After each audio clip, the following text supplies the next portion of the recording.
محسن داوڑ صاحب. بہت شکریہ جناب اسپیکر. جناب اسپیکر، پچھلے سیشن کے اختتام پہ میں نے ہمارے ایک پولیس آفیسر جس کو اسلام آباد سے اغوا کیا گیا تھا اس کے بارے میں یہاں پر آواز اٹھائی تھی، جو بدقسمتی سے چند دن پہلے جن کی ڈیڈ باڈی افغانستان اور پاکستان کے بارڈر کے علاقے سے برآمد ہوئی. جناب اسپیکر،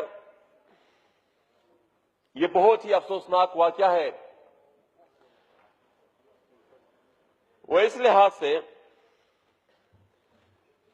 کہ یہ صرف ایک ایبڈکشن نہیں تھی یا یہ صرف ایک مرڈر نہیں تھا.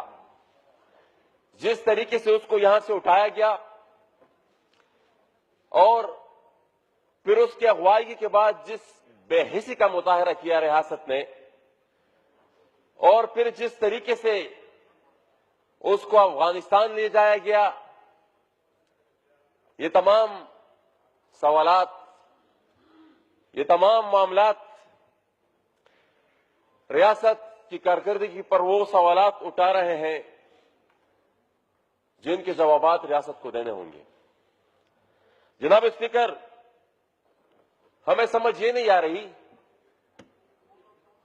کہ 18 دن تک کوئی یہ پوچھے اسلام آباد پولیس سے کہ ان کی پرفارمنس کیا تھی. وہ اتنے لاتعلق ہو گئے تھے اس کیس سے، شاید ان کو پتہ تک یہ کہ ان کے پاس ہے، اس لیے انہوں نے انویسٹیگیشن کی ہی نہیں.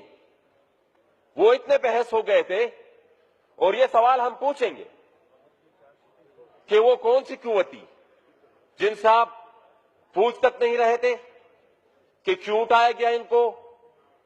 یہ بھی ہم پوچھیں گے کہ وہ کون سی طاقت ہے جس کے سامنے پولیس بے بس تھی. اور ہم یہ بھی پوچھیں گے کہ وہ کون سی طاقت ہے جس کے سامنے پورے اسلام آباد کے کیمرے بے بس تھے. اور اتنا بڑا واقعہ ہوا اور کسی ایک کیمرے میں بھی وہ نہیں آئے. ہم یہاں پر شاید ہمیں جواب یہ ملے کہ کیمرے کام نہیں کر رہے تھے، لیکن یہ عجیب بات ہے کہ صرف اسی علاقے میں کیمرے کام نہیں کر رہے تھے جہاں سے ان کو اٹھایا گیا.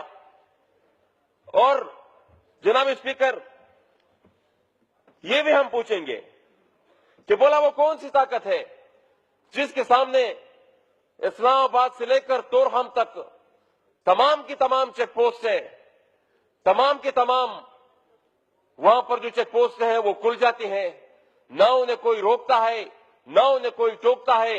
اور یہ جو پوری دنیا ہمارے اوپر الزام لگا رہی ہے کہ یہاں سے مداخلت ہوتی ہے پڑوسی ملکوں میں، یہاں سے لوگ جاتے ہیں وہاں پر دہشت گردی کرتے ہیں. میرے خیال میں ہم نے عملی طور پر ثابت کر دیا کہ اس بات میں حقیقت ہے، اس بات میں حقیقت ہے. اگر حقیقت نہ ہوتی تو یہ واقعات نہ ہوتے. ہم نے بہت بڑے بڑے دعوے کیے، ہم نے فینسنگ کر دی ہے بارڈر پر، ہم نے سیکیور کر دیا ہے. یہ کس طرح کی فینسنگ ہے؟ لیکن میرے خیال میں شاید یہ پورا کا پورا فینس صرف وہاں پر قبائل جو پوائنٹ آ گیا. میں کنکلوڈ کرتا ہوں. جناب اسپیکر، جوابات چاہیے کہ جناب اسپیکر ہمیں یہ جنہوں نے جے آئی ٹی بنائی ہوئی ہے ان میں اتنی ہمت نہیں ہے کہ وہ اس معاملے کی تحقیقات کرا سکے.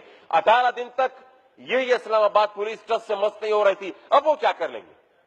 اور پھر اس کے بعد جو ڈرامہ رچایا گیا، ڈیڈ باڈی کی ریسیو کرتے وقت جو ڈرامہ رچایا گیا، اور اس کے بعد جناب اسپیکر اس بات کی بھی ہم معلومات چاہیں گے کہ کس نے مختلف چینلز پر ٹکرز بھیجے ہمارے خلاف کس نے ٹکرز چلوائے، کس ادارے سے وہ پیغامات آ رہے تو تمام چینلز پر زبردستی میرے خلاف میڈیا کمپین چلائی گئی. جی آپ کا نقطہ نظر آ گیا. جناب اسپیکر، یہ بات، ان تمام باتوں کا ہم جواب چاہیے. اور بجائیے کہ صفائی کرتے، اپنی پرفارمنس شو کرتے، جوابات دیتے، الٹا ہمارے خلاف میڈیا کمپین چلا رہے ہیں. یہ ان کی فیملی نے ایک بین الاقوامی کمیشن، اور جناب اسپیکر یہ ایک فرد کی موت نہیں تھی. ٹھیک ہے جی، آپ کا نقطۂ نظر آ گیا ہے. علی محمد خان صاحب.